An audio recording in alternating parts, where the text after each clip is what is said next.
ma security and there security and n'ụmụ ojii akwụna ụfọdụ ọfụma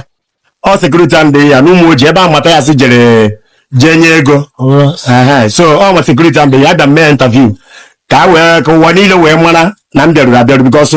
ebe ọnwụ na ihe mere mma like ịnọ ka m mara ọsọ ya ebe ọnụ ọtụkwa ya wụrụ m na-ejerere ebe a mara nke wezi okwu Anambra ya wee ebe ụjọ na-atụ m ịghọtago so security and ebe a nọ ya so ihe m bịara eji ahụ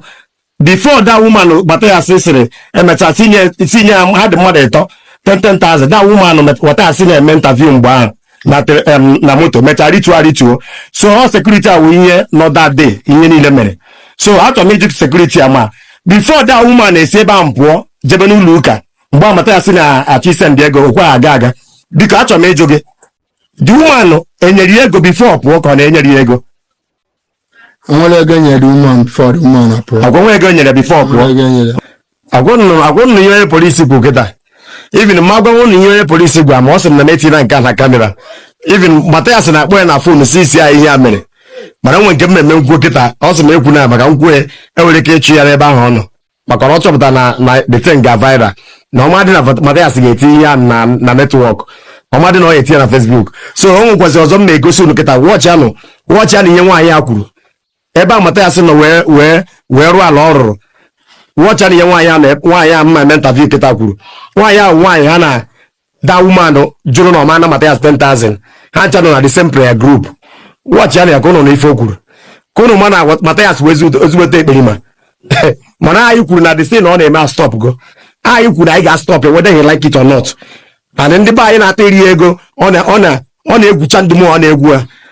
we want to put it to an end ngwa geenụ ntị na ụlọ olu oke ụnụ fụka nwaanyị asikwu agba nke ya ndị be anyị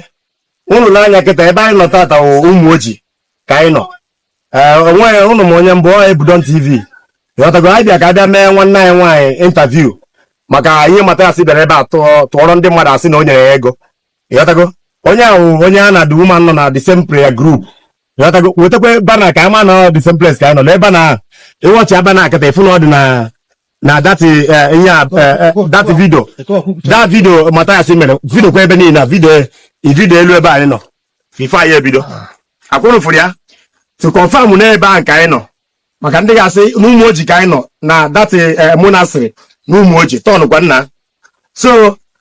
madam biko esi na that woman mere that thing Chineke ji wee rụọ ọrụ esi na ime onye ọ my prayer partner one of our bịa so ka ọ na-anụ ya ọfụma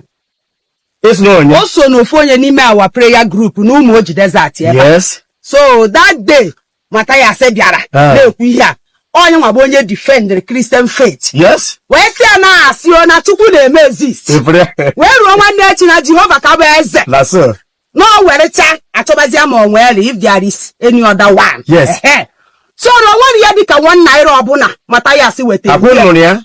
our prayer group partner ka ọ bụ so na anyị nwa bụ ndị nọ n'ime desert ebe a yes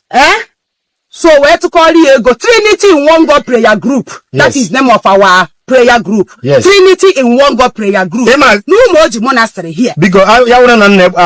anapụgo okwu n'ọnụ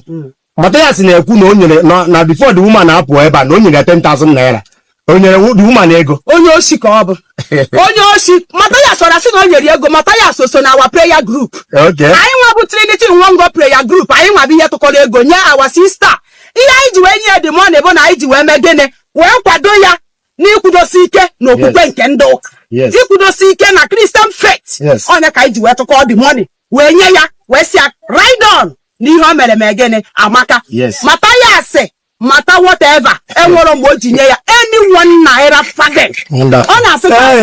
na onye ụka ọdịnala ada asị o ọkwa maka elu onye ọdịnala ada asị okwukwe okwu because na onye abụọ my Christian sister the same prayer group ka anyị nọ na ya mama ejima she's from Ohozara Obinichida from Ohozara living in Ichida nwanne